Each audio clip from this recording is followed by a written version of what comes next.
5 పూజలు చెప్పారండి. ఈ 5 పూజలు శివాలయంలో చేసిన వాడికి జీవితంలో తిరుగుండదట, ఇక వాడికి పునర్జన్మ కూడా ఉండదని చెప్పారు. అందులో మొట్టమొదటిది ఆవాహన.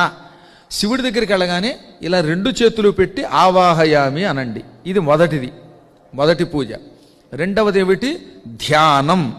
శివుడికి సంబంధించిన ఏదో ఒక శ్లోకం భక్తితో చదవండి. మీరు ఏ ఆలయానికి వెడితే ఆలయంలో ఉన్నటువంటి దేవుణ్ణి స్తోత్రం చెయ్యండి. స్తోత్రం చాలా గొప్పది. దీనికి ధ్యానము అని పేరు అన్నమాట. భగవంతుణ్ణి వర్ణించేటటువంటి కవిత్వమునకు ధ్యానము అని పేరు. ఆ ధ్యాన శ్లోకాలు చాలా గొప్ప ఉన్నాయి. అందులో ముఖ్యంగా శివుడికి వందే శంభు ఉమాపతి అనే ఒక శ్లోకం ఉంది, చాలా ఇష్టం తెలుసిన. ఇలా ధ్యానం చేయండి గుళ్ళోకి వెళ్ళి.